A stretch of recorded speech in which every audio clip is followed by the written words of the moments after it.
crecer y retroalimentarnos todos. Una previa consulta de entrada sería quiénes son los profesores de Derecho Público acá. Dos. Son pocos, pero bueno, tres. Sí, iba a decir internacionalista y está César también. Sí. De Derecho Público. Bueno, eso permite tratar de estructurar un poco más fácil la orientación didáctica de esta charla. En primer lugar, mi nombre es Giancarlo Mejía, para las personas que no me conocen, y soy profesor de planta de la universidad. Me desempeño acá en pregrado en Derechos Humanos y en posgrado en la maestría de Derechos Humanos, específicamente regentando todo lo que tiene que ver con polemología y denología desde la perspectiva del conflicto armado sin carácter internacional colombiano. La polemología se entiende como la sociología de la guerra, y es una disciplina creada por Gastón Butoll en 1948 y trata de contrastar específicamente la visión de la conflictología marxista y evolucionada posteriormente en una metodología socialista respecto a cómo se logra la paz. La polemología tiene una vocación específicamente de tratar de superar la guerra entendiendo el fenómeno de violencia cualificado llamado guerra, mientras que la polemología, la conflictología, como parte de la ideología basada básicamente en los trabajos de Galtung, Johann Galtung, tiene esa perspectiva de tratar de buscar un estadio de paz negativa en la ausencia del conflicto armado, a llegar a solucionar los problemas dentro de toda comunidad desde la visión de una paz positiva a través del cambio cultural y la educación como el paradigma principal. Eso es lo que aquí trabajamos en el pregrado y en posgrado, y la vinculación a partir de este año como investigador. Buenos días, tiene básicamente una perspectiva, y es formar una escuela de Derecho Internacional Penal. Y ahí, desde la perspectiva de la invitación, como un propósito de seminario de segundo año sería, ¿verdad? De segundo año en el doctorado, pues básicamente venimos a presentar una propuesta metodológica que ya, pues obviamente, ha tenido una cantidad de participación de discentes y de otros profesores, porque creo en la visión antropocentrista de una comunidad académica que impacte positivamente a la comunidad no académica desde las aulas, y esto se desarrolla en seminario también en el doctorado de la Universidad de Medellín, el doctorado en Derecho de la Universidad de Medellín. La Universidad de Medellín tiene dos doctorados, un doctorado genérico en Derecho y un doctorado temático en Derecho Procesal Contemporáneo. Y esto lo desarrollamos en el doctorado en Derecho también en segundo año, y en la maestría en Derecho y Derecho Internacional de los Derechos Humanos, que es distinto a la configuración de derechos humanos. Les preguntaba quiénes son profesores de Derecho Público, y también quisiera, antes de comenzar, y luego este prolegómenos, tratar de visualizar qué entienden ustedes por Derecho Internacional Penal. ¿Qué sería el Derecho Internacional Penal para todos ustedes? Si usted quiere, por ejemplo, aportar lo que ve como Derecho Internacional Penal, ¿qué pensaría que es el Derecho Internacional Penal? Tiene que ser el conjunto de reglas que se aplican a nivel internacional, o sea, que se aplican no en virtud de la nacionalidad de una persona, sino en virtud de los derechos que tenemos todos como seres humanos, que trascienden las fronteras nacionales. Ok, ¿en qué órbita? ¿En lo público, en lo penal, en lo privado? En lo penal. Pero para usted, que es profesora de Derecho Internacional Público, ok, naturalísticamente la llevaría a comprender que primero es el derecho internacional acá, la órbita del derecho internacional, que la del penal, ¿sí o no? Primero está la órbita del derecho internacional, sí, claro. Sí. Y después la órbita del Ok. Eso me gusta. A ver, Dayana. Estatuto de Roma, regulación de los crímenes de lesa humanidad y crímenes de guerra. Una instancia subsidiaria internacional, no puede ser un recurso de alzada ni una tercera o cuarta instancia. Okay. Y bueno, la eficacia del derecho penal internacional también está un poco entredicha por el número de sentencias y de condenas efectivas, ¿no? Ok, pero esto es derecho internacional penal. Penal. También esa es una pregunta, ¿por qué no derecho penal internacional? Ok. ¿Y su merced qué piensa? Yo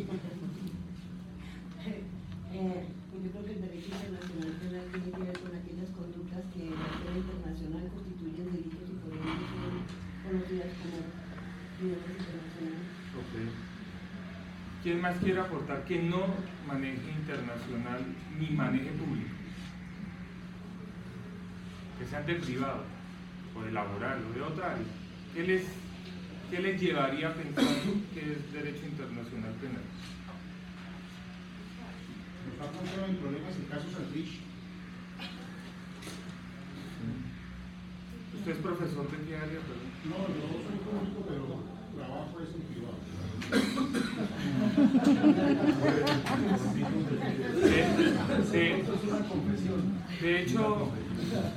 De hecho, quiero decirle que desde la perspectiva de las escuelas del jus internacionalismo, el derecho privado en muchas partes del mundo tiene que ver con el tema precisamente de la aplicación de la ley en el espacio. Para lo que nosotros es derecho internacional público, para todos los del Cono Sur es derecho privado. Y eso obviamente tiene una repercusión muy importante desde el punto de vista de la influencia, porque acá como también me piden algo de elaboración del estado del arte respecto a estos temas, de elaboración de cosas que muy poco estudiamos, sobre todo en Colombia, no obstante la influencia bentamista, porque Jeremías Bentham en el libro Principios sobre legislación civil y penal, en el año 1821, con traducción en 1837, al español, al castellano, pues es el que habla de eso. Y a mí me gusta mucho más que haya un diálogo por una razón muy sencilla. El derecho privado, desde la perspectiva eminentemente civilista, tiene desde la concepción de nuestra escuela romano-germánica, posteriormente francesa y luego española, tiene un tronco común en esos temas, que es heredado por toda Latinoamérica y que la parte conceptual en el año 2018 que se extingue tampoco la tenemos clara en el mundo. No le voy a preguntar a Alfonsito porque él lo voy a utilizar después desde la perspectiva de su última tesis doctoral, que contó aquí cómo la había estructurado más allá del trabajo que hicimos juntos en el externado. Pero esto me llama mucho la atención porque desde el comienzo plantea una infinidad de ejes problemáticos, que es lo que hemos venido trabajando últimamente y que básicamente sustenta la investigación y el aprendizaje basado en problemas. ¿Alguien conoce la investigación basada en problemas y el aprendizaje basado en problemas? Sí. Entonces, las personas que hayan trabajado o estructurado su carrera desde la pedagogía y la didáctica, es decir, en las ciencias de la educación, sabe que el aprendizaje y la investigación basada en problemas es una aproximación teórico-práctica que proviene de la medicina. Sería lo primero que habría que decir. Así como nosotros heredamos la forma de citación APA de la psicología. ¿Sí? Y esta investigación y el aprendizaje basado en problemas trata de hacer una catarsis en grupos humanos que perfectamente pueden ser catalogados como discentes, que no alumnos de un doctorado o de una maestría. Cuando se hacen los seminarios de profundización en una maestría o en un doctorado, lo que uno trata es de aprender a través del otro. La crítica fundamental de los proyectos de investigación de sus compañeros bajo la tutoría de una persona que tenga un poco más de experiencia en investigación permite unas catarsis que no van a llevarnos a la caracterización básica cerrada de un problema específico, sino a muchos problemas o a ejes problemáticos. Y esa caracterización de Barrell o de Silva desde la perspectiva de aprendizaje e investigación por ejes problemáticos tiene una característica en el siglo XXI bien importante: tratar de generar ámbitos de suficiente humildad para saber que inmunitate en mutación en construimos. Es decir, no hay la creencia básica o no seguir la creencia básica de que la investigación es un proceso eminentemente individual, ni siquiera en instancias doctorales. Puede ser un producto individual, pero con múltiples participaciones, entre ellas la construcción en ciclos de seminarios y seminarios de profundización de los aportes que hacen los demás al tema de uno. Y esto es bien importante tenerlo en cuenta. Uno termina haciendo una construcción social, y esto obviamente desde la perspectiva de lo que Yuval Harari denomina un Homo sapiens que sustenta su visión de racionalidad desde la cosmogonía propia del arte del chismorreo. Lo que caracteriza básicamente al ser humano, en el término del más importante historiador joven del mundo, Universidad Hebrea, es el chismorreo. Y el chismorreo es una práctica social del ser humano que nos hace sentirnos, en términos aristotélicos, alegres. Y desde esa perspectiva, uno en el conocimiento peripatético a nivel de los socráticos, pues aprende muchísimo más que intraaula. Por eso es la importancia de comprender que los que crecimos y aprendimos en el positivismo tenemos que abrevar en aquel manantial maravilloso de las ciencias sociales para poder estructurar problemas que a veces desde la perspectiva clásica de la investigación, por ejemplo en teoría jurídica o en filosofía del derecho, pueden llegar a no tener un horizonte de solución claro, pero que desde el punto de vista de la investigación por ejes problemáticos o el aprendizaje por ejes problemáticos trata de acercar dos mundos, el de los problemas teóricos y el de los problemas prácticos, para generar respuestas reales a situaciones que nos aquejan todos los días. No es que se esté diciendo que un tipo u otro de investigación sea más importante, lo cierto es que toda investigación es importante, y en un país como Colombia la investigación jurídica, pero sobre todo la investigación con una aproximación sociojurídica, resulta tal vez plausible en las estancias en las que estamos. Y esta investigación desde la perspectiva de configurar ejes problemáticos tiene como tres niveles desde la perspectiva de una derivación que ya les menciono en Barrell o en Silva, traída desde la medicina como una forma de aportar claramente a la solución de problemas estructurales, no solamente en la formación del médico, sino en la formación de la clínica. Donde aprende el médico es en los internados, donde aprende el médico es en la interrelación con el paciente, donde aprende el médico es en ese binomio maravilloso entre un cirujano y él. Es decir, entre la interrelación de cómo se solucionan los problemas prácticos con un alcance, obviamente, y un basamento teórico, pero no necesariamente desde la perspectiva eminentemente teórica. Por eso es que cuando a uno le van a hacer un procedimiento específico de determinado tipo de características, se requieren juntas médicas. Juntas médicas. Los abogados también tenemos que aprender a trabajar con el ser humano. Desde la perspectiva clásica de nuestra formación jurídica, uno llega a tener un contacto directo con la persona que va a trabajar toda la vida cuando ya va a salir. Es decir, en consultorios jurídicos y demás. Nosotros debemos aprender, obviamente, a sacar al estudiante de derecho desde el primer semestre a la calle, a que tenga un contacto directo con la comunidad que pretende impactar. Por eso hablamos acá desde estos ejes problemáticos de impactar positivamente a la comunidad de las aulas. impactar positivamente, por ejemplo, desde la perspectiva del decreto 1038 del 2014 sobre Cátedra para la Paz. Todo estudiante de Derecho en primer semestre por lo menos tendría la capacidad de ir a hablar sobre la importancia que tiene la construcción del diálogo como el soporte para construir eventualmente una paz positiva. Y esto se lo digo claramente porque si ustedes ven curricularmente hoy la enseñanza en los colegios que están clasificados dentro de los primeros 100 en Colombia, todos están llevando modelo ONU o modelo OEA de cómo solucionar o advertir determinado tipo de problemas y cómo solucionarlos a través del diálogo horizontal, de un liderazgo que penetre la visión de cada ser humano y que lo haga comprender que hace parte de un discurso desde la perspectiva eminentemente comunicativa de Jürgen Habermas. Entonces esto es muy importante. ¿Cómo se puede entonces desde esta derivación propia definir un eje problemático? Como un núcleo temático con altísimos problemas. Aquí cuando advertimos en el prolegómeno a través de una simple pregunta, ¿qué entendían por derecho internacional penal? Más allá de las personas que contestaron, hay muchas que piensan, ¿qué podrá hacer eso?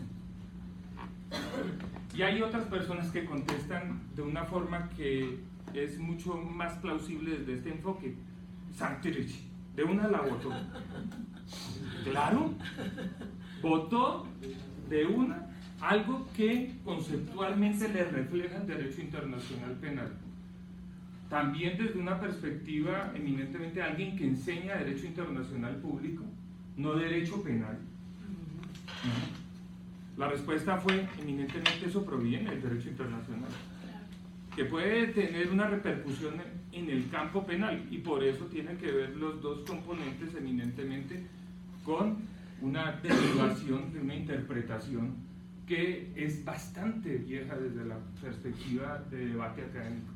Pero Dayana y acá, mi querida profesora, lo recogen también desde una perspectiva que puede ser mucho más penalista, es decir, aquella preocupación por la persecución a la macrocriminalidad política.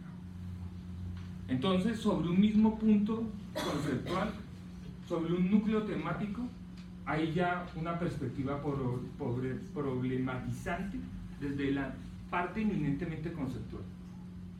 ¿Queda claro? Sí. Y eso quiere decir que ahí hay un objeto de estudio y de debate. Y que eso nos lleva a las grandes preocupaciones que están expuestas en la práctica en temas como el de Santrich.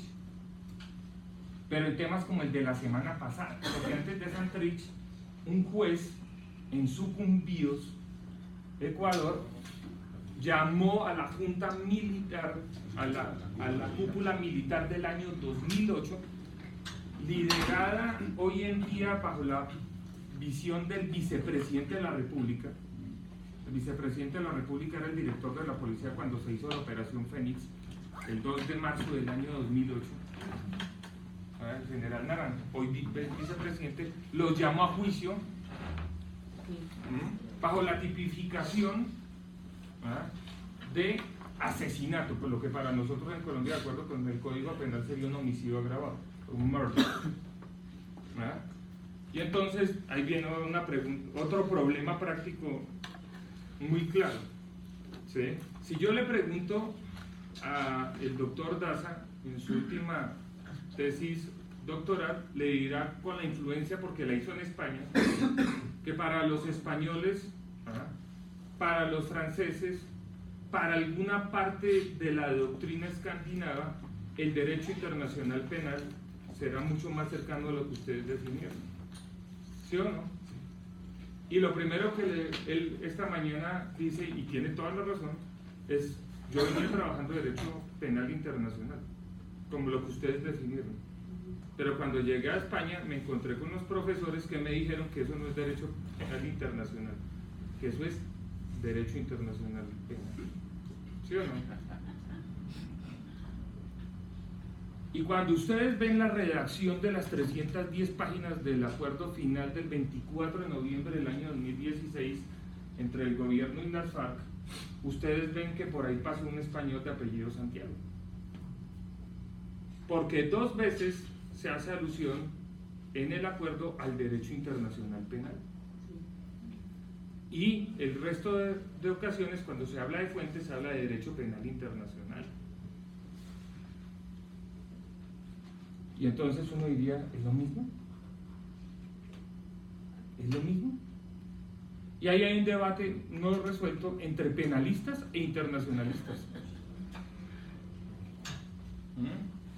Y que no es un debate nuevo y que nos lleva obviamente a una problemática, ya no a un eje problemático, sino a una problemática. ¿Cuál podría ser el abordaje? ¿Cuál podría ser el abordaje de un derecho penal internacional antes de la concepción del Estatuto de Roma de 1998? ¿Cuál podría ser el abordaje? ¿Cuál es el abordaje del derecho penal internacional en la doctrina internacional, en una mediana realización de un estado del arte sustentada básicamente en los lenguajes que nosotros podríamos llegar a dominar? Bueno, es que históricamente, ¿no? Habría que ver la Segunda Guerra Mundial.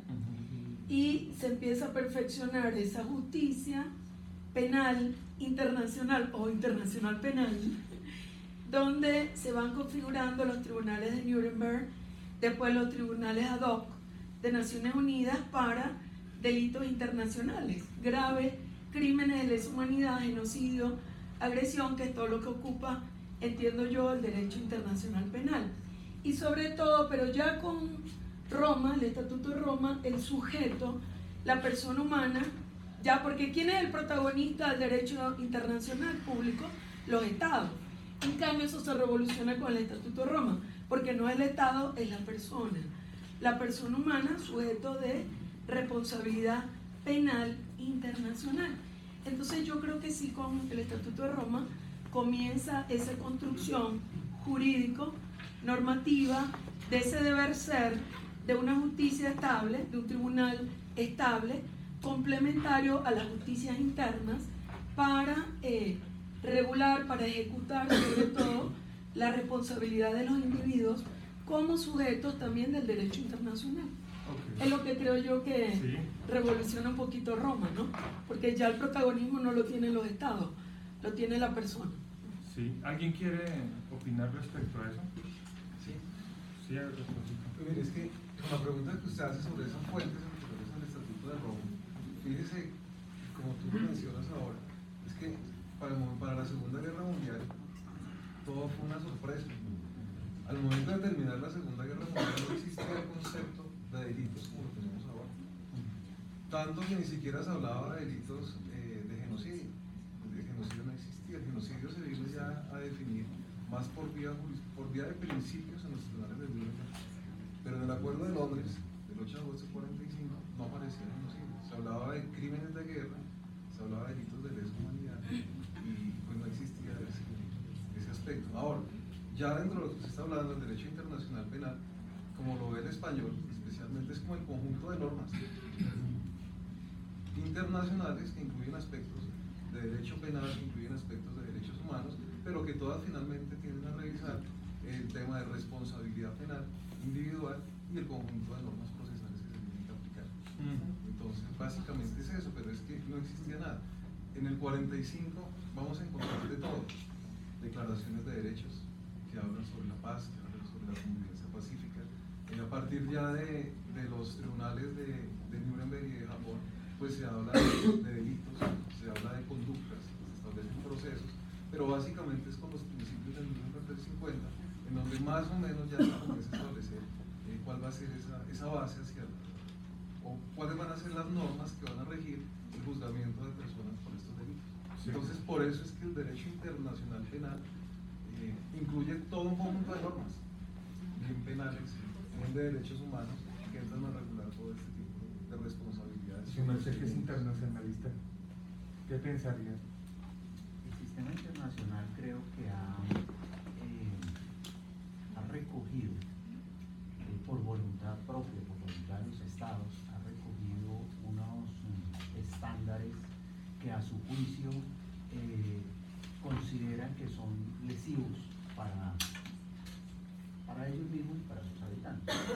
Y en ese plan, entonces, diseña dentro del derecho internacional una cantidad de normativas que tienen que ver con las conductas de los individuos al interior de ese Estado como sujeto de derecho internacional. Entonces, ahí sí comparto plenamente lo que dice Alfonso. Ahí ellos establecen una serie de procedimientos y una tipicidad específica para que, de acuerdo a la cooperación, porque eso no funcionaría sin el tema de cooperación internacional judicial, ¿no? De nada valdría un derecho internacional penal o un penal internacional sin la cooperación entre los estados que están metidos en el mismo tratado constitutivo del organismo que cree o que pretende sancionar en este caso. Miren lo interesante que es esto. Indiscutiblemente, acá hay un eje problemático entre derecho penal internacional y derecho internacional penal que genera toda una problemática. Y la primera problemática que sale acá es la aproximación conceptual. Acá hay un problema de aproximación conceptual. Y obviamente es un problema nuevo para nosotros, pero es un problema demasiado viejo para el mundo. Y vamos hasta aquí. ¿Vamos todos hasta acá? Miren esto. Para la mayoría de doctrina internacional, hasta antes del advenimiento del Estatuto de Roma, el derecho penal internacional correspondía a la aplicación de la ley penal en el espacio. No tenía nada que ver con delitos internacionales. Jeremías Bentham es el primero que ya les dije, en 1821, que describe esto. Pero después dos profesores en España, que es la paradoja, en dos tratados lo muestran claramente. El primero es el profesor Quintano Ripollés, en dos tomos sobre el Tratado del Derecho Penal Internacional y del Derecho Internacional Penal. Y después el profesor Jiménez de Azúa, exilado durante muchísimo tiempo en la Argentina, habida cuenta de la Guerra Civil 36-39 en España, que derivaría hasta la dictadura hasta el año 75. Y él decía, el derecho penal internacional, ellos decían, y retomando a Jeremías Bentham, el derecho penal internacional consiste en la aplicación de la ley penal en el espacio, sustentada en el derecho internacional y sus reglas que permiten la cooperación judicial en materia penal para perseguir muchas conductas que están en donde, en tratados, en convenios o en virtud del principio de reciprocidad.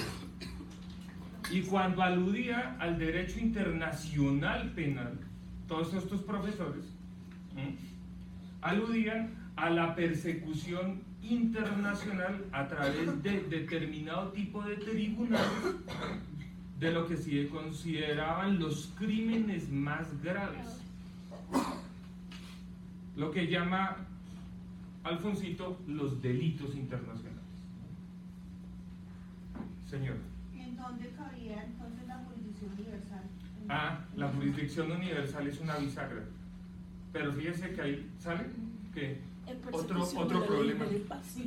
Por eso le digo que la discusión sustentada en problemas permite catarsis desde la perspectiva grupal, que le ayudan a uno a tratar de avisorar problemas específicos posteriormente, a los cuales tratar de estructurarle una solución práctica, que es lo que pretende que la aproximación a la investigación por problemas o el aprendizaje por problemas. Y eso me permite a mí decir dos cosas además. Si se han dado cuenta, el aprendizaje por problemas tiene una función pedagógica, pero eminentemente didáctica. Y lo segundo, un investigador que no trate de comunicar no es investigador. Así que desde la investigación por problemas tiene una vocación. ¿Cuál? La de enseñar y la de aprender. Y el aprendizaje, desde la perspectiva que les estoy tratando de trascender acá, que todos lo entendamos, el aprendizaje no es un proceso necesariamente individual, es un proceso social, de construcción entre todos. Entonces, claro, para alguien que trabaje estos dos temas, lo primero que va a salirle es ¿y qué pasa con la jurisdicción universal? Que en la parte práctica es el problema más grande que tenemos con la seguridad jurídica con el acuerdo final de la base. Y esto desde la teoría de lo que se llaman los stakeholders, o grupos de interés que ejercen altísima presión. ¿Cuáles son los principales stakeholders en el proceso de terminación del conflicto armado y construcción de paz con las FARC? Los Estados Unidos, que no van a renunciar a la extradición. Eso sí, ténganlo claro. Y segundo, toda la concepción de la Unión Europea, de la ONU, sustentada en el derecho internacional de los derechos humanos, que lo primero que salieron ayer a decir unos eurodiputados con una carta al presidente Santos, es decir, eso es competencia lo Santrich de la JEP, eso no lo debe tocar la justicia ordinaria, y tercero, tienen que liberarlo ya, garantizándole el debido proceso. Y ahora lo veremos con el tercer slide, que es donde ya aterrizamos el tema acá. Surge otro problema ahí desde el punto de vista de la jurisdicción universal. La JEP sí puede garantizar desde esa perspectiva seguridad jurídica para que en el mediano y largo plazo, acto legislativo 02 del 2017, medio ese mediano plazo, ¿desde qué perspectiva? Desde la perspectiva de que la inmutabilidad, entre comillas, del acuerdo final será 12 años, medida por lo que definió el Congreso en ese acto legislativo, pero cuando uno ha visto la persecución a unos y otros, se ha dado después de 20 o 25 años el principio de jurisdicción universal, acotado después de lo que hizo España cuando sale Baltasar Garzón, modificando la ley orgánica del Poder Judicial de 1984, porque con Baltasar Garzón él perseguía en el mundo hasta por tentativa de sospecha.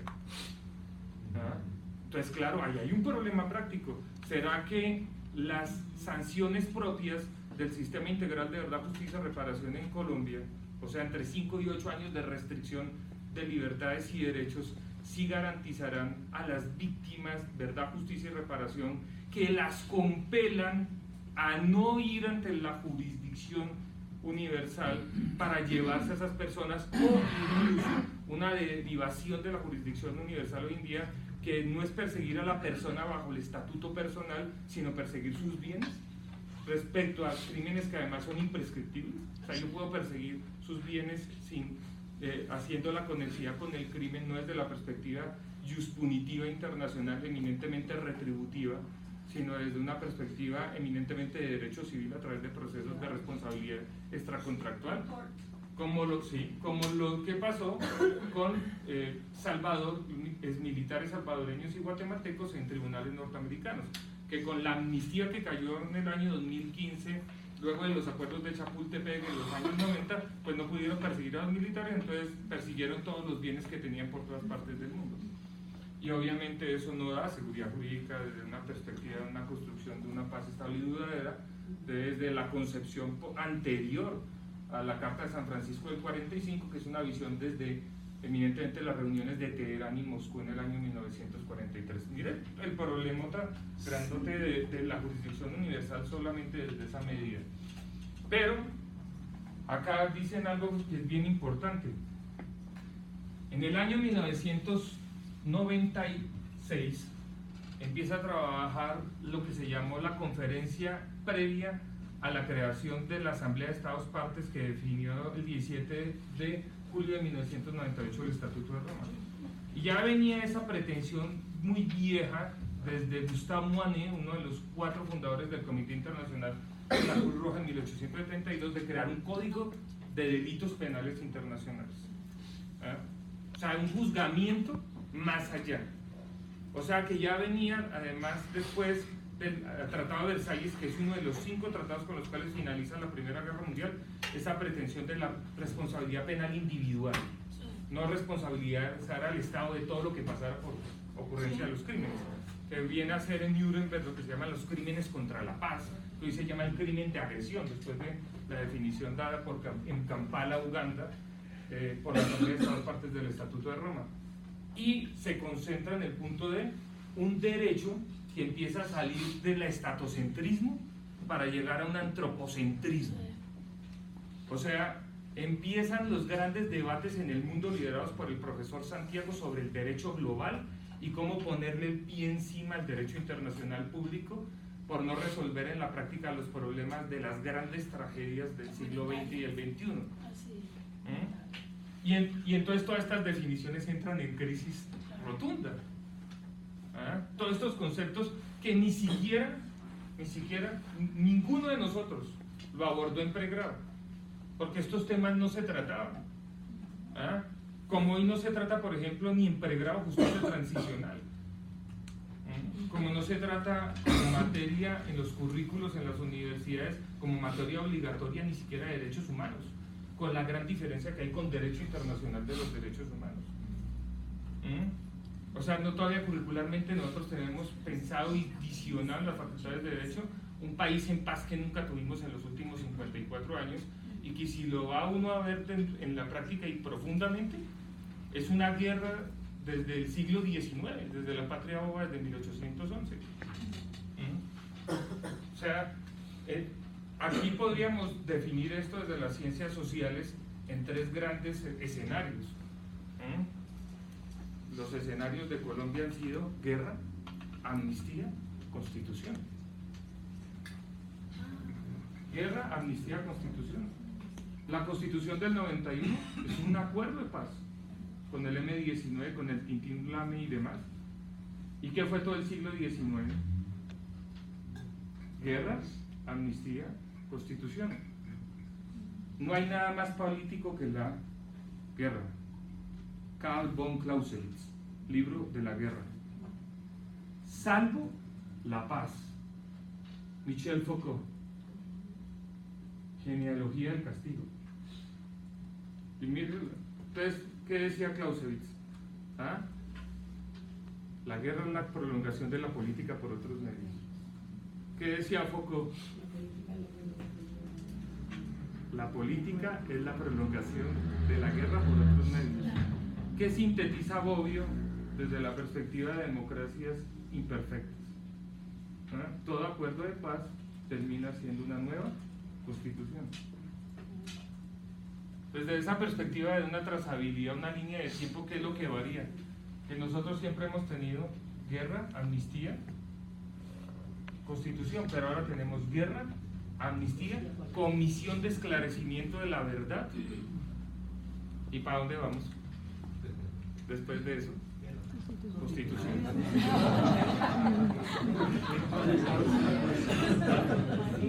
Tradición. Entonces, yo creo que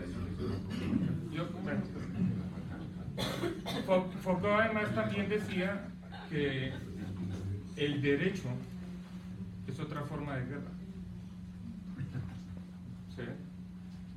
El derecho, además, como lo concebimos, no desde la perspectiva de los mecanismos alternativos de resolución de conflictos, que estaría mucho más ligada a una construcción de paz positiva, sino a lo que Carniluti mencionaba sobre el circo, por ejemplo, del proceso penal, en las miserias del proceso penal, o toda la escuela italiana de esa época. Entonces, aquí evidentemente hay una problemática. Y entre más hablen ustedes, salen más cosas ahí, que pueden ser decantadas a través del diálogo horizontal de un seminario real, en problemas específicos que necesitan abordajes multidisciplinares, transdisciplinares e interdisciplinares. Una de las cosas más importantes que nos ha enseñado este proceso de construcción de paz desde el punto de vista de las FARC, toda la asesoría que se ha hecho en los últimos años, es que el tema de la teoría de la justicia transicional no existe en el mundo. O sea, no hay una teoría sobre justicia transicional en el mundo como lo dice el profesor García Amado. Entonces, cuando uno sale a la calle, cuando uno se encuentra a la persona con la que uno trabaja diariamente y le habla a uno de justicia transicional, lo primero que piensa es abogados.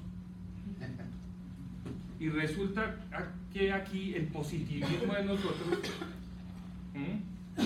nos hace que en un escenario de justicia para la transición, en términos de CAI ambos, seamos palos en la rueda.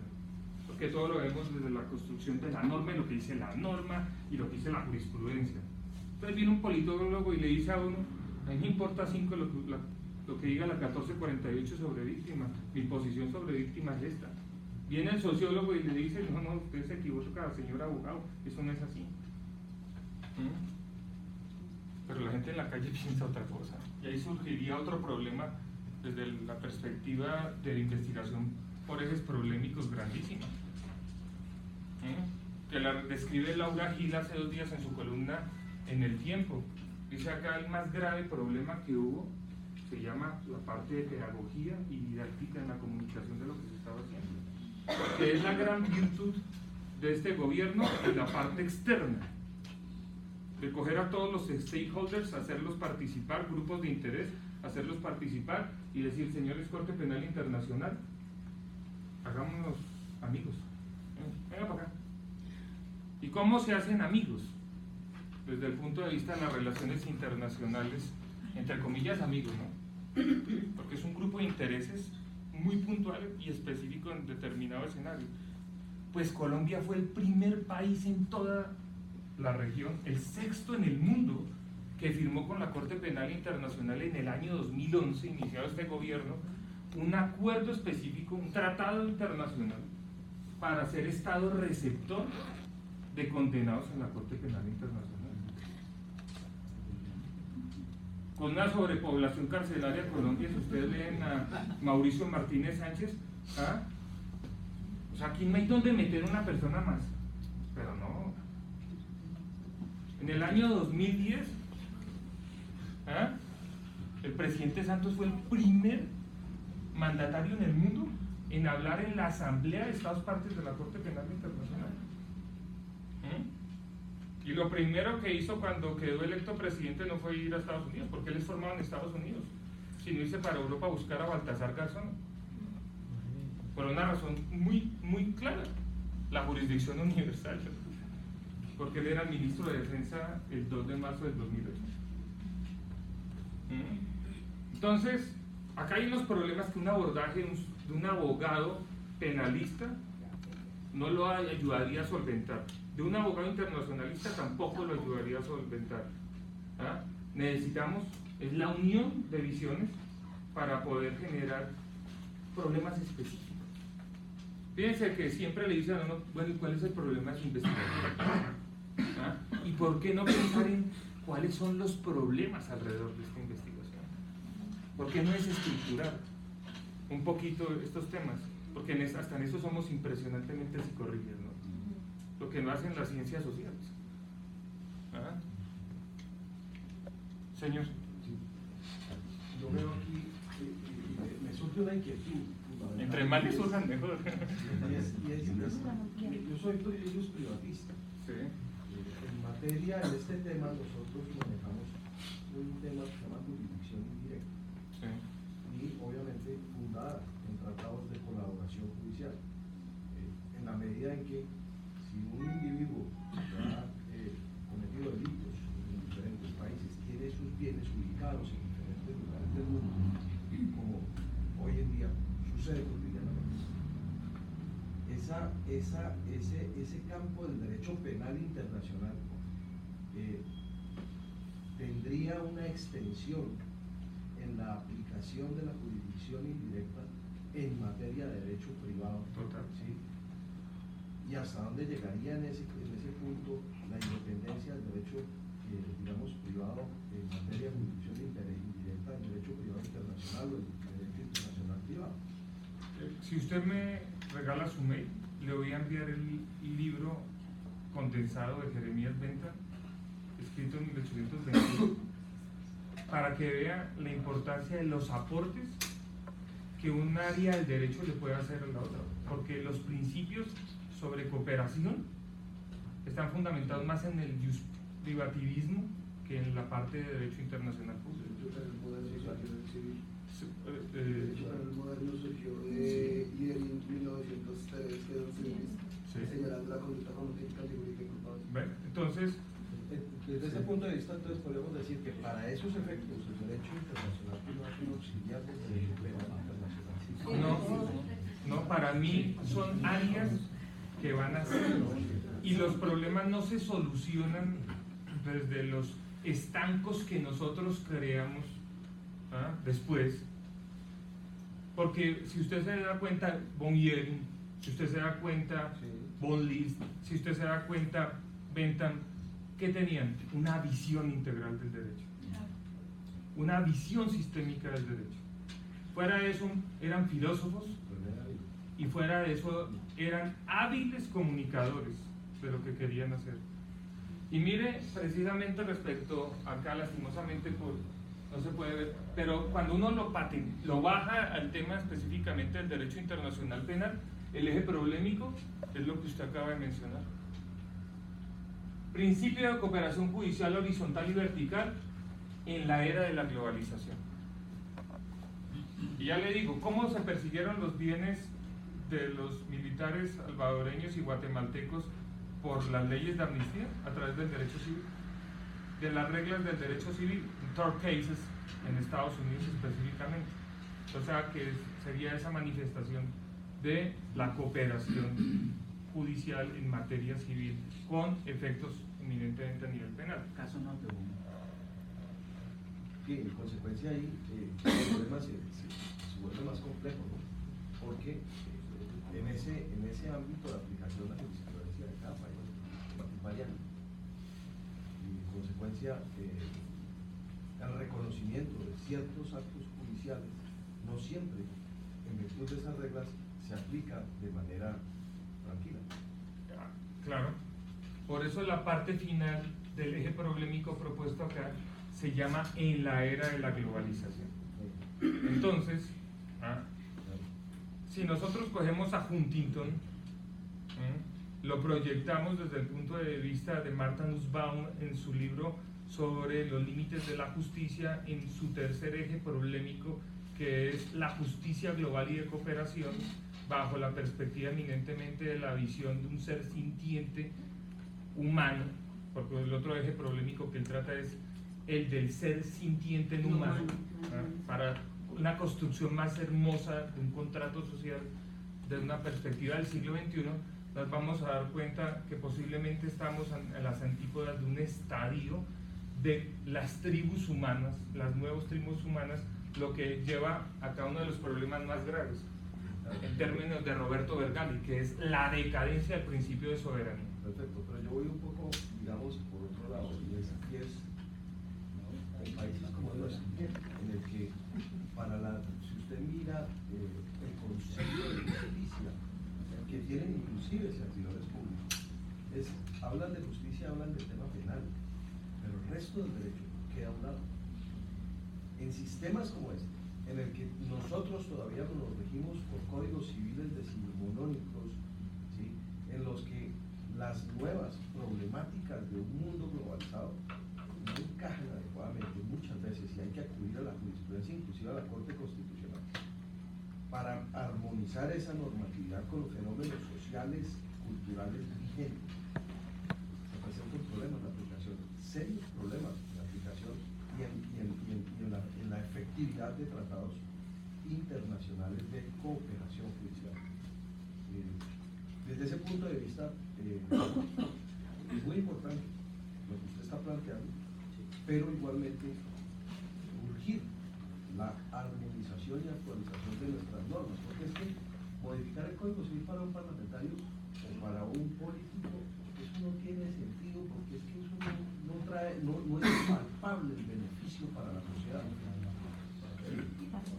Sí, en consecuencia, nosotros, en la medida en que no nos actualicemos, no solo desde el punto de vista normativo, sino cultural, ¿cierto?, nosotros estamos relegados a seguir en una problemática de fondo, en un positivismo ultranza que nos llevaría a nosotros a tener serios problemas, inclusive para armonizarnos frente a la aplicación de convenios internacionales. Total.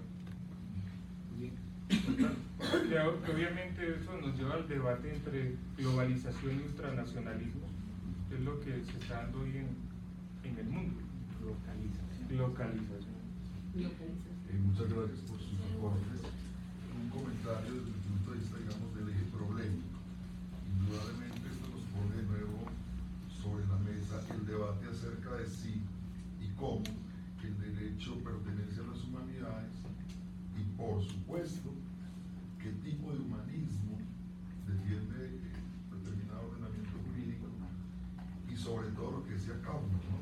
¿Cuál es el concepto de persona que subyace a todo este tipo de debates? No solamente, digamos, en el derecho penal internacional o internacional penal, sino, por ejemplo, en el bioderecho. Digamos, sería como mi primer comentario. Y el segundo es desde el punto de vista pedagógico y didáctico. Quiere decir que la herramienta, y perdón por la palabra, más adecuada para este tipo de enseñanza es el seminario alemán, o eso simplemente, digamos, una cuestión optativa. Pues lo que yo creo es que inclusive las herramientas didácticas y pedagógicas deben ser creadas por consensos, de forma horizontal. A la importancia, por ejemplo, de las estancias postdoctorales, donde inclusive hay una construcción de elementos básicos para la discusión sobre un tema específico. No como, vamos a hacer esto.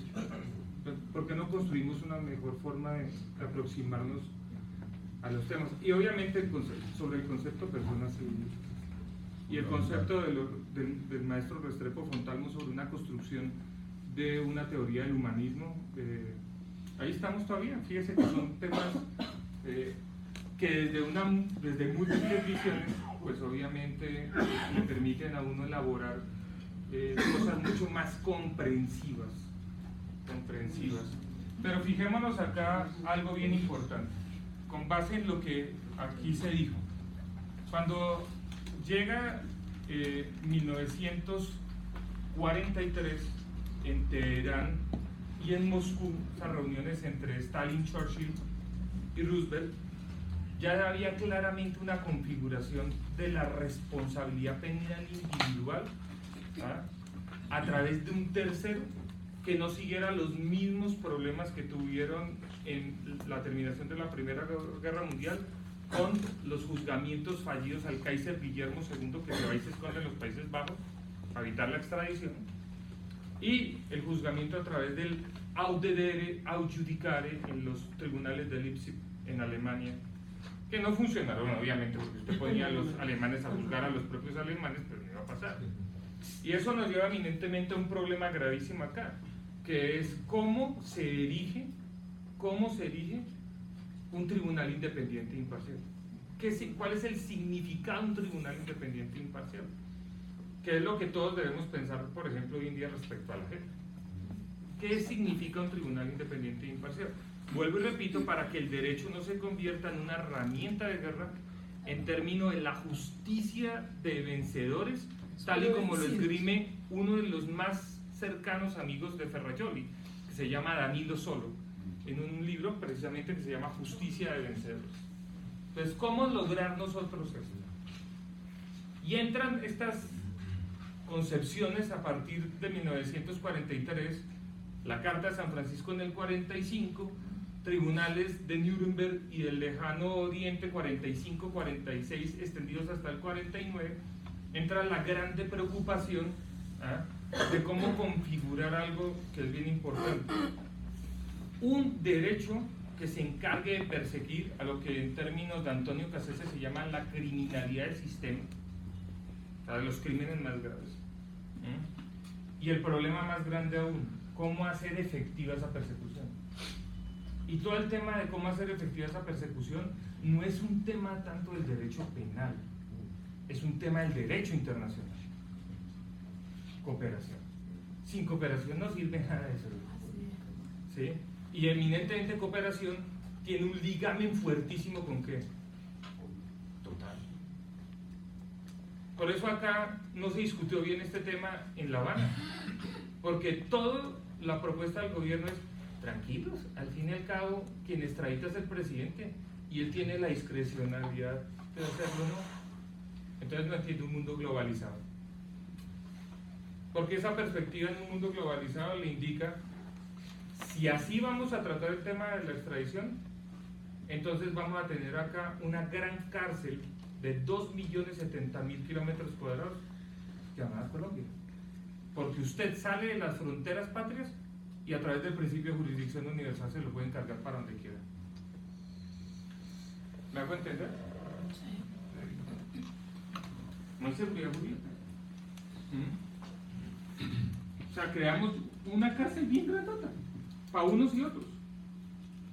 Y el problema, acá perfectamente pueden decir, con el caso Santrich, decir, por el bien de la paz de Colombia, no lo vamos a extraditar. El presidente de la República es el que tiene esa potestad.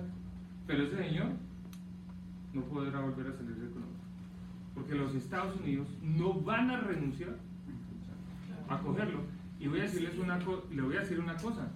Esto no es una especulación. Esto es una doctrina de la Corte Suprema de Justicia de los Estados Unidos. Es la doctrina Kerr-Frisbee.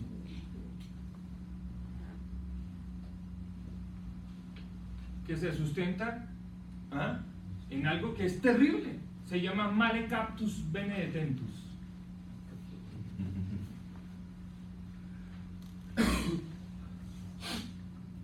Male captus bene detentus. Sería una traducción a lo chipchoviano, como me importa un carajo como me lo traigan, pero me lo traigan. O wanted dead or alive. Se busca vivo o muerto. Y sobre esa base, inclusive se fundamenta, que es terrible, terrible, se fundamenta la responsabilidad del mando a nivel de estructura jurisprudencial con el pésimo precedente de Adolf Eichmann. Porque Adolf Eichmann fue secuestrado en Buenos Aires, Argentina, por la Mossad. Y cuando se despertó, el tipo estaba en Jerusalén. Entonces, cuando salen los expertos en derecho penal internacional a hablar sobre la estructura de la responsabilidad del mando, y explican dos casos que son patéticos desde el punto de vista de los derechos humanos y del derecho internacional de los derechos humanos, porque esta vaina lo que fundamenta es el fin justifica los medios. Entonces llegan y dicen, el primer precedente es el caso Yamashita, y Yamashita fue juzgado bajo el principio de responsabilidad objetiva, proscrito en cualquier consideración desde becaría de un derecho penal liberal. O sea, usted era el que mandaba para la cárcel, y en este caso no fue para la cárcel, fue ejecutado. Usted responde por lo que hicieron todos sus subalternos. Momentico. El defensor de Yamashita era un oficial norteamericano. Y entonces lo primero que dice es, mostrando toda la evidencia de los diarios norteamericanos en donde decían, el ejército de los Estados Unidos destroza las líneas de comunicación de Yamashita en Filipinas. Entonces la pregunta del millón es, ¿y cómo carajos pretendían que se iba a comunicar Yamashita con sus subalternos? A través de señales de humo, telepatía, por los elementales de los árboles. No, usted es el que manda. Y usted responde. Ese precedente de Yamashita configuró en el nuevo derecho penal internacional lo que se dice, está proscrita cualquier tipo de responsabilidad objetiva. A usted le tienen que probar más allá de toda duda razonable. Por eso es que en el caso de Nguyolo Chiu, por la masacre de Bogoro en el año 2013 en el Congo, en la región de Ituri, el señor fue declarado inocente por la Corte Penal Internacional. Porque no le pudo probar, y acá llegó y dijo claramente la sala de apelaciones número 2 de la Corte Penal Internacional, aquí no me trasplanten a Roxim, a su carajo Roxim, de autoría inmediata por dominio de aparatos organizados de poder, aquí no me lo trasplanten. ¿Qué otro tema que trató Bentham? Que hoy en día lo retoman Bernal Pulido, Gerardo Barbosa y todo eso, que son los trasplantes. O Darío Chantía, vivimos en Cundinamarca, legislamos para Dinamarca viviendo en Cundinamarca. ¿Cómo carajos todo lo traemos y ni siquiera lo adecuamos? O sea, Y el otro caso es de Eichmann, es una grosería. Puede ser todo lo criminal del mundo que sea. Y después de la doctrina male captus bene detentus es la doctrina, yo armo una invasión militar para secuestrar a Noriega. ¿O no? ¿O nosotros nos metemos en Venezuela para secuestrar a Granda?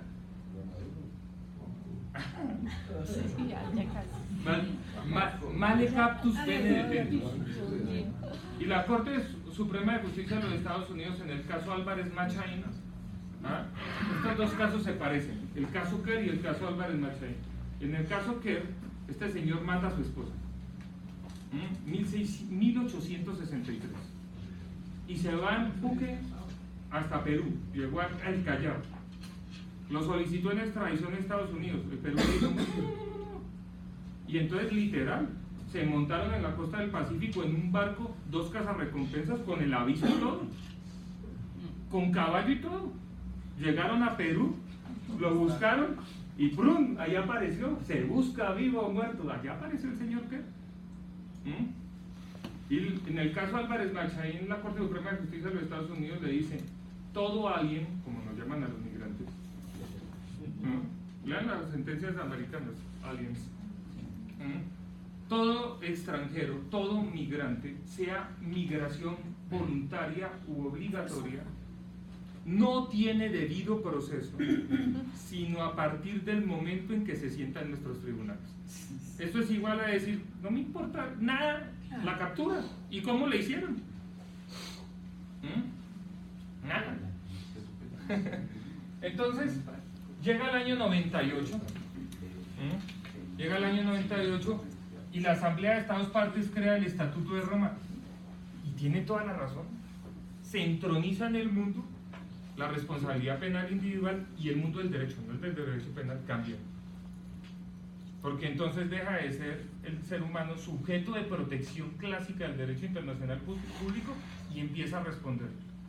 Y cuando empieza a suceder eso, empieza a suceder algo terriblemente difícil para algunas organizaciones defensoras de derechos humanos, y es que se empieza a desestructurar la ortodoxia al derecho internacional de los derechos humanos, sustentada en la única y exclusiva responsabilidad del Estado por violar los derechos humanos. Y hoy tenemos que en el mundo las empresas ya empezaron a responder por violaciones de derechos humanos, y no solamente sus directivos desde la perspectiva penal.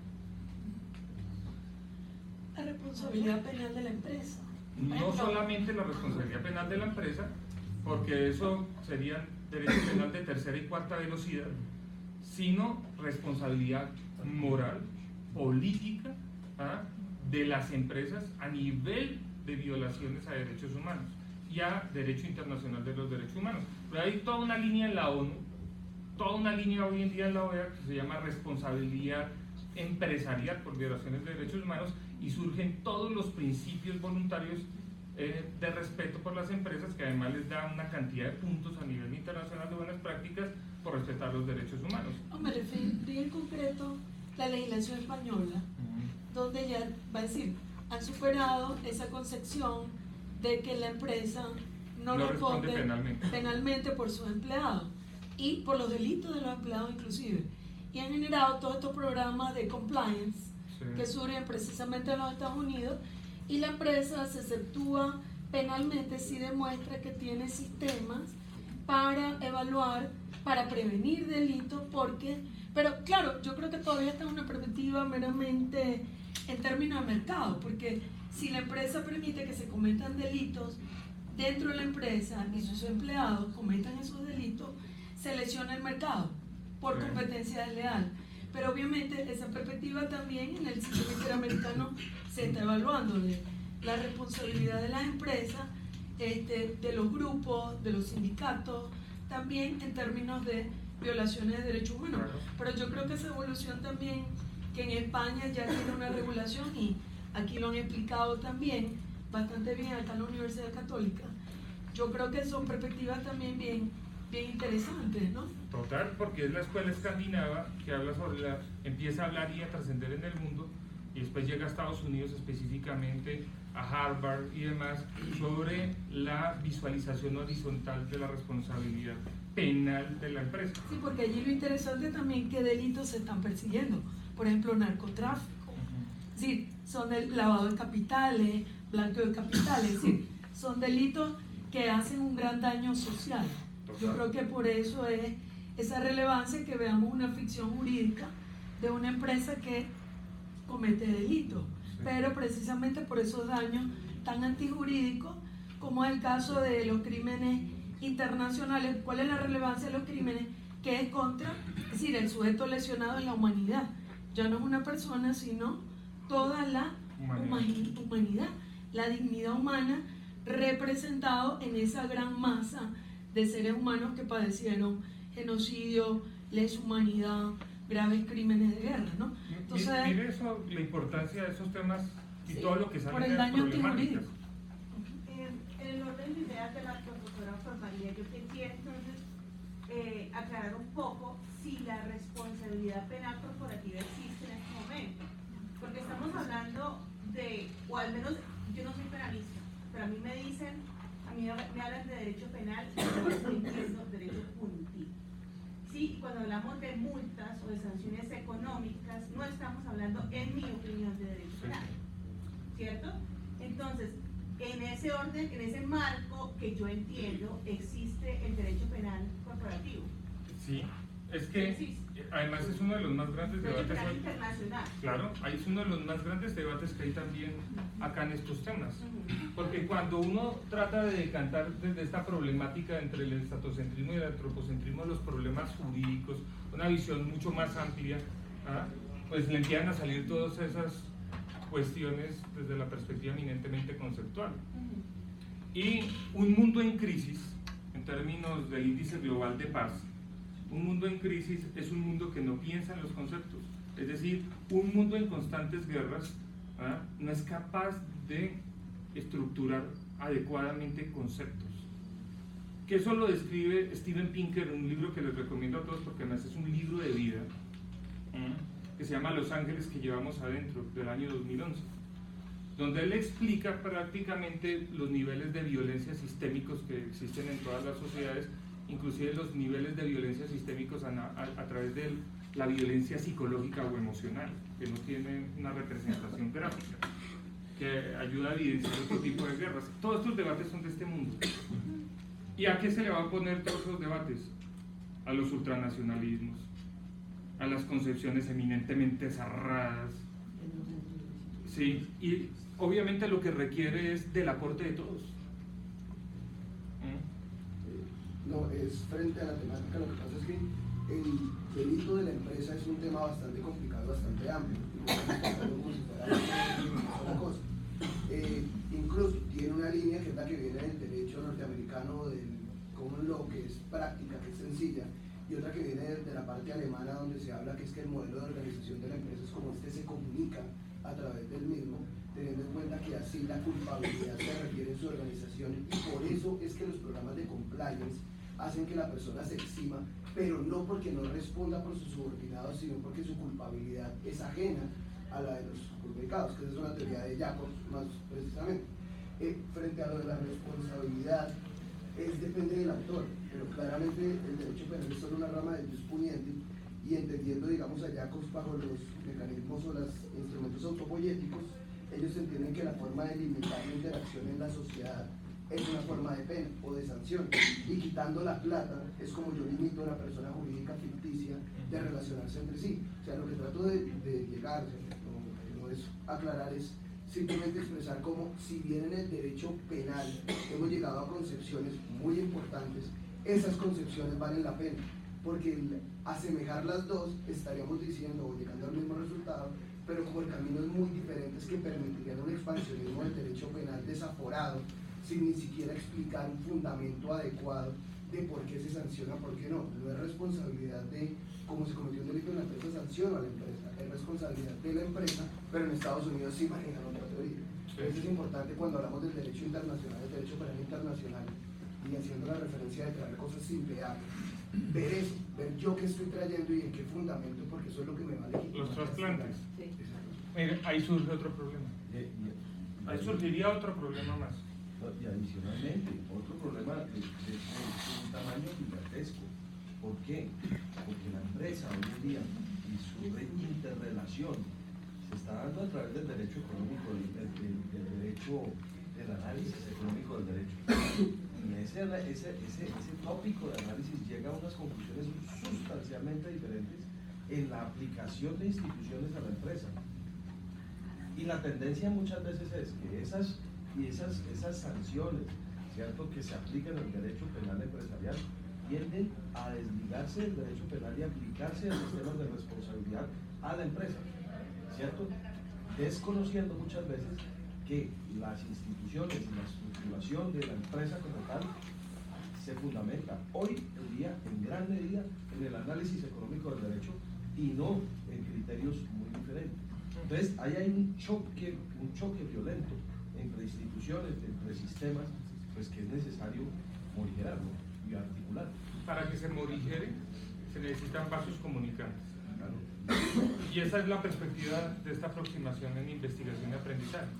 Crear horizontalidad desde la perspectiva de hacer un diálogo que permita obtener problemas específicos para solucionarlos de forma interdisciplinaria, transdisciplinaria y multidisciplinaria. Pero miremos acá, en el año 98 se crea el Estatuto de Roma y hay un auge mediático que tiene una repercusión pedagógica en el mundo. Y es que a todo lo que creó el Estatuto de Roma, desde el punto de vista axiológico, desde el punto de vista teleológico, desde el punto de vista eminentemente comunicativo mediático, desde el punto de vista dogmático y procesal, ya muy puntualmente respecto a la redacción de este estatuto, la gente en el mundo la empezó a llamar como Derecho Penal Internacional.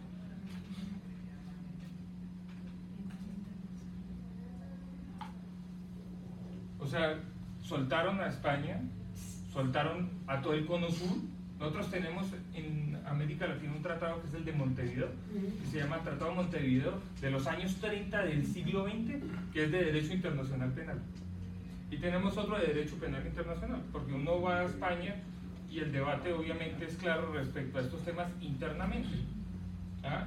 Pero aquí le cogieron muchísima más fuerza y ese Derecho Penal Internacional se configuró en el mundo a nivel global, conceptualmente, como la persecución a la macrocriminalidad política de forma concentrada a través de la Corte Penal Internacional o descentralizada a través de la Jurisdicción Universal. Y entonces la pregunta del millón hecha en Colombia es: ¿y qué hacemos con el derecho internacional penal que antes era el derecho penal internacional? Y entonces lo que observamos acá desde esta construcción y aproximación metodológica es que había un vaciamiento conceptual. Porque ese derecho penal internacional desde el siglo XIX pues hacía alusión a lo que ya les expliqué, a la aplicación de la ley penal en el espacio a través de los principios de cooperación judicial. Y entonces decimos, con base en lo que acá la profesora, que fue la primera que contestó esta mañana y dijo, pues es que eso es derecho internacional con aplicación en lo penal, o sea, el derecho de la cooperación con repercusiones en lo penal, y empezamos a ver nosotros cosas prácticas en Colombia. Por ejemplo, ¿por qué Colombia, que es el país que más extradita nacionales en el mundo hacia un mismo estado, de acuerdo con las estadísticas de la Cancillería y el Ministerio de Justicia, no tiene ni un caso por violaciones al derecho internacional de los derechos humanos en el sistema interamericano de derechos humanos? Entonces, haciéndose esa pregunta, esa no la resuelve un penalista. Entonces, ¿por qué? ¿Ah? Y uno hace una pregunta desde el punto de vista ya no del derecho internacional, sino buscando la naturaleza jurídica de la extradición a nivel interno. ¿Y cuál es la naturaleza jurídica de la extradición a nivel interno? Es de derecho público. ¿Ah? No tiene que ver con el penal, sino que tiene repercusiones en el penal. Entonces, ¿qué es la extradición desde el punto de vista del derecho interno? ¿Cómo se configura? ¿Qué es lo que hace el presidente para negar o conceder una extradición? ¿Qué profiere? ¿Un qué? Entonces no es derecho penal, es derecho administrativo.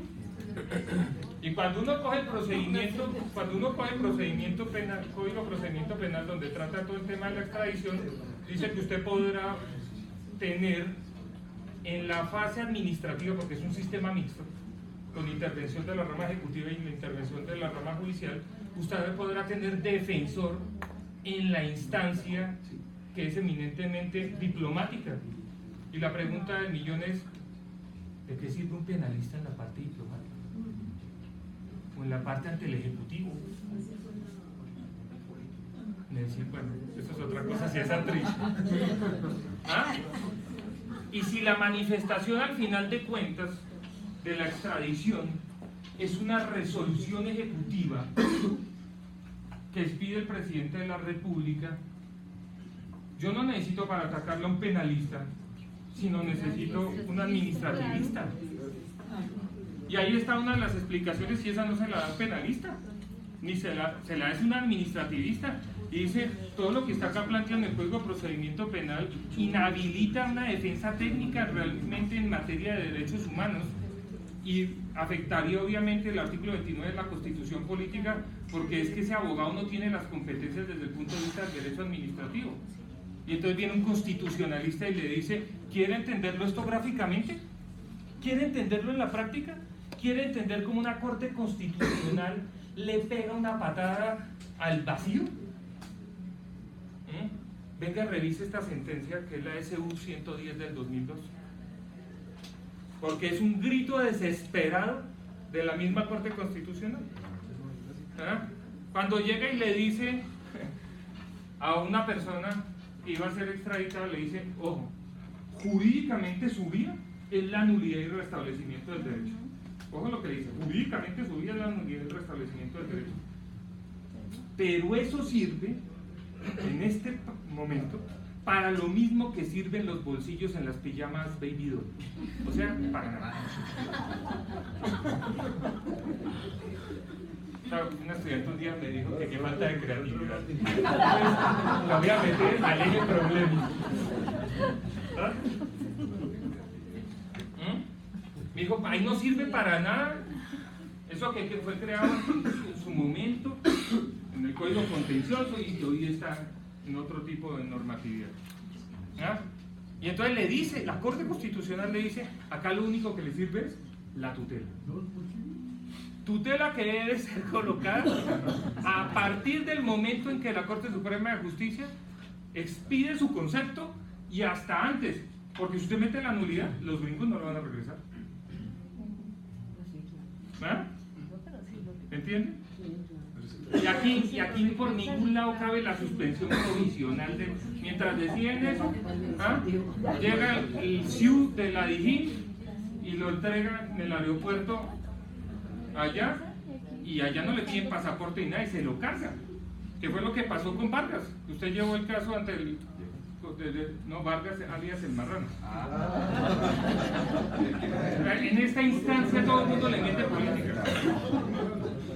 Alfonsito llevó el caso como desde la parte de la Defensoría del Pueblo de un señor alias el Marrano Vargas, acusado de ser integrante del Azar.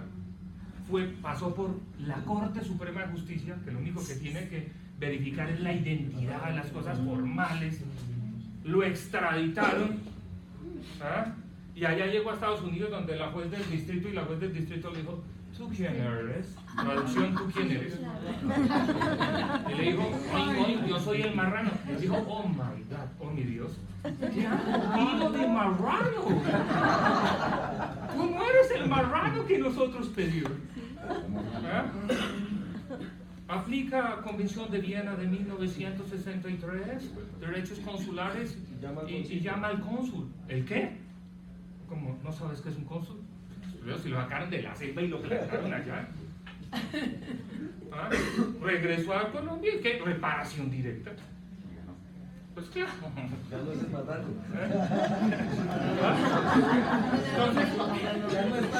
Entonces, en esa sentencia de ese 110 del año 2002, la Corte Constitucional lo que está diciendo es el Estado social de derecho acá no sirve. Porque si a mí me toca aplicar tutela, es excepcional, subsidiaria. Estoy derogando el Estado de Derecho normal. Lo dice la Corte Constitucional. Sí, y lo dice la Corte Constitucional. Pero yo le digo, es una patada en el espacio. ¿Ah? Dice, algo está fallando acá.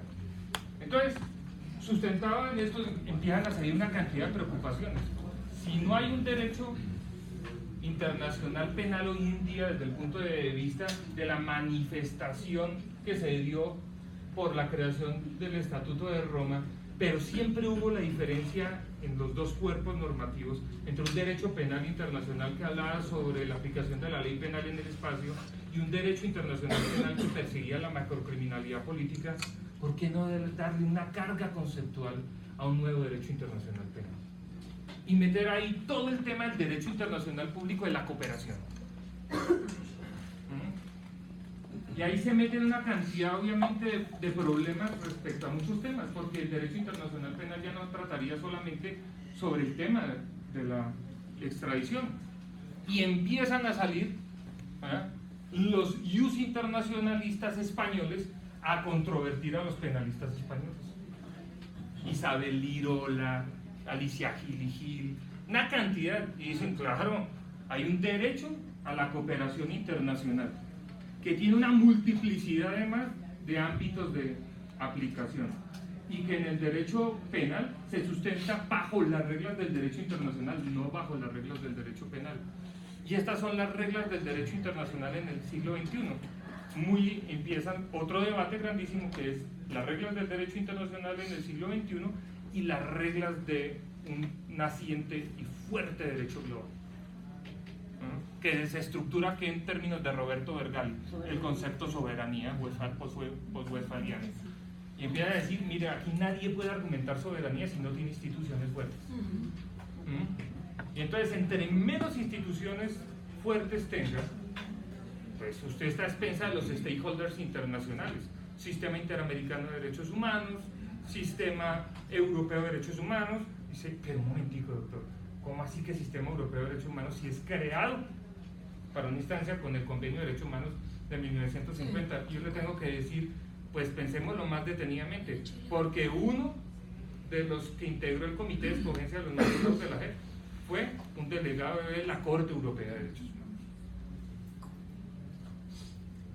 Y vino con toda la mentalidad de la era, obviamente, posguerra, antimilitarista, de lo que se llama jus contra bellum en términos de un amigo muy grande allá, Bernard, ¿sí? Todo el jus contra bellum. Entonces viene a entronizar una cantidad de cosas que dicen trasplantadas y mal trasplantadas, viene a generar unos problemas acá. Y empezamos dentro de ese derecho internacional penal a generar problemas y empezar a preguntarnos, ¿y acá no caben todos los temas de migraciones obligatorias? Lo que en derecho internacional se llaman todos los problemas del refoulement y non-refoulement. Nadie puede ser regresado, que lo hablábamos un día, y con mi amigo el doctor Caldera, nadie puede ser regresado, nadie puede ser expulsado, nadie puede ser llevado hacia países en donde violen los derechos humanos, porque empieza a estructurarse en derecho internacional público y en derecho internacional penal desde esta mirada, bajo ejes problemáticos, con muchos problemas, una causal de responsabilidad internacional del Estado, por la cual este Estado sería más demandado todos los días, que se llama responsabilidad internacional del Estado por violación indirecta de derechos humanos. Cuando yo extradito, cuando yo deporto, cuando yo expulso a un ser humano hacia un territorio en donde, de acuerdo con los indicadores internacionales, se violen los derechos humanos, el Estado que lo hace incurre en responsabilidad internacional.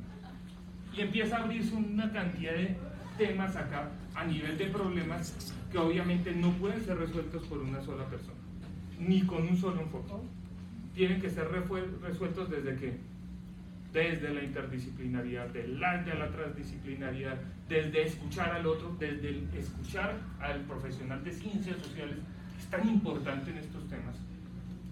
Porque un politólogo le dice, eso es jurídicamente, pero políticamente no.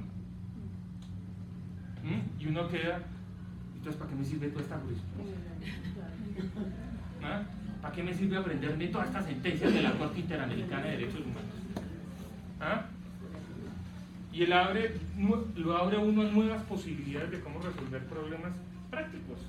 Miren lo que les acabo de decir del Código de Procedimiento Penal respecto a cómo se ejerce una defensa en fases de diplomática o en nivel ejecutivo. Entonces, ahí viene todo este problema del derecho internacional penal, eminentemente mirado desde qué órbita, desde el derecho internacional y un naciente derecho global. Un derecho global que piensa primero en el ser humano y luego en el Estado. Es toda la visión de la ONU desde 1994 con el tema de la seguridad humana. Con todo el tema de la seguridad humana, él dice, mire, hoy en día la única seguridad que existe es la seguridad que debe tener el ser humano. Y hay que liberarlo de dos cosas, de la miseria y del miedo, para que por fin pueda empezar a pensar en su libertad. ¿Ah? Y el odio. Y entonces, esta es una propuesta desde el punto de vista de un abordaje para construcción eminentemente conceptual. ¿Ah? No sé si se entendió el mensaje desde la perspectiva de por qué, que es en un tercer ciclo, que es básicamente en un doctorado, se viene básicamente a deconstruir para tratar de volver entre todos a construir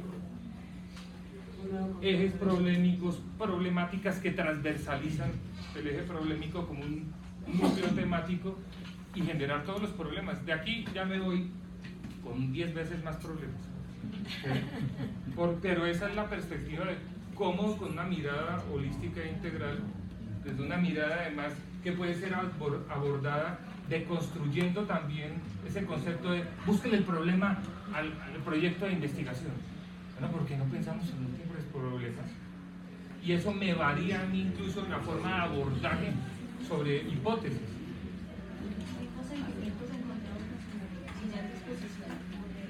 Internacionalistas y penalistas. El tema de soberanía funcional, usted lo coloca desde la perspectiva de que se presenta en estados que tienen instituciones débiles. Entonces, eso trasladado al problema del acuerdo de paz y los defensores del no del acuerdo de paz, que su fundamento, o uno de sus fundamentos jurídicos era precisamente defender la soberanía, defender la no intervención, y que no se legislara por fuera de la institucionalidad.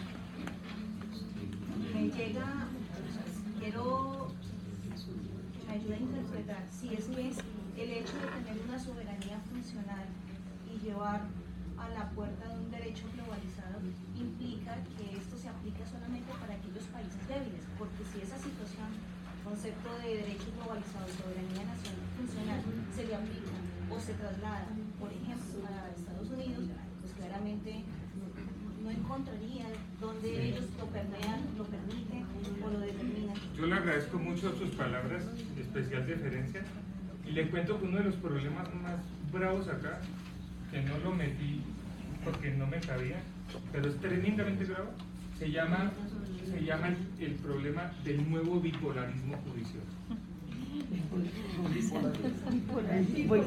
Entonces está.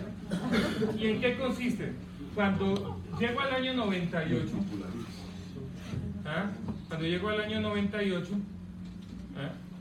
y se crea la Corte Penal Internacional, se fortalecen dos agendas muy fuertes judiciales en el mundo, pero terriblemente fuertes.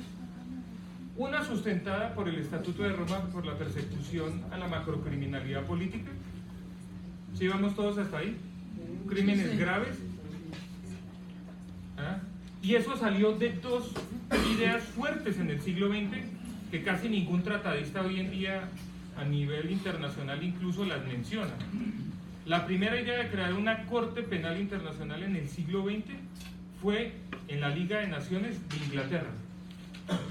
Y dijo, estamos desesperados de que en Palestina, que era un protectorado del Commonwealth, nos tienen azotados a punta de terrorismo, los sionistas, o sea, judíos, a través específicamente de dos grupos. Uno que se creó previo a la Segunda Guerra Mundial, que se llamaba el Irgun, y otro que se crea con un representante radical del Irgun, Stern. O sea, los dos grupos terroristas más grandes que había en todo el Oriente no eran árabes, musulmanes, eran judíos. Entonces llevó esto y se lo negaron, porque al 2018 no hay una definición internacional sobre qué es terrorismo. ¿Cuál será la naturaleza política tan grande que tiene? Que no se ha podido consensuar qué es terrorismo. más allá de las características sobre qué puede ser un acto terrorista, que por ejemplo están definidas entre otras en la resolución del Consejo de Seguridad de la ONU 373. Pero entonces, si ustedes, los que han estudiado el tema y los que no lo han estudiado, se lo han leído, Estados Unidos firmó el Estatuto de Roma bajo el gobierno Clinton. ¿Y para qué lo hace? Porque los Estados Unidos, de acuerdo con lo que decía el profesor, que es totalmente cierto, esa visión anglosajona del cómulo es pragmatismo puro. Entonces dijo, si usted no está en la mesa negociando, lo negocian.